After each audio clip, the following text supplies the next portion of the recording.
မင်္ဂလာပါရှင်စုပန်ကောင်းရောက်တော့မှာထားတဲ့ထင်လေးတွေရောက်လာလို့ထိုင်းအောင်လေးလုပ်ပြပါမယ်နော်စုကဘန်ကောက်ကနေပြီးတော့ခေါင်ရိုင်ကိုဆက်သွားမှာဖြစ်တဲ့အတွက် online ကအင်ကြီးလေးမှာထားဖြစ်ပါတယ်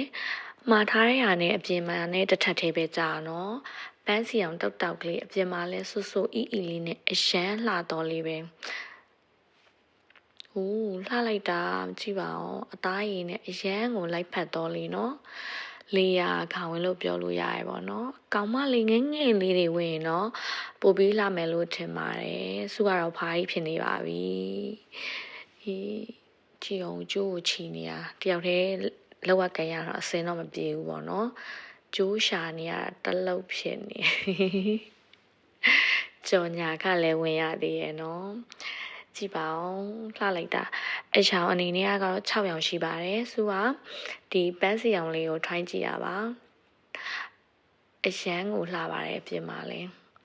ကြည့်ပါဦးချစ်စရာလေးခီးသွားရင်ဖို့မှာထားဆိုတော့ခီးသွားတဲ့ဗီဒီယိုလေးတွေလည်းဆက်ပြီးတော့တင်ပေးအောင်မယ်နော်နောက်ဗီဒီယိုလေးမှာလည်းပြန်ပြီးတော့တွေ့ကြပါမယ်အပေးပါအောင်ရှင်ကျေးဇူးပါအကုန်လုံး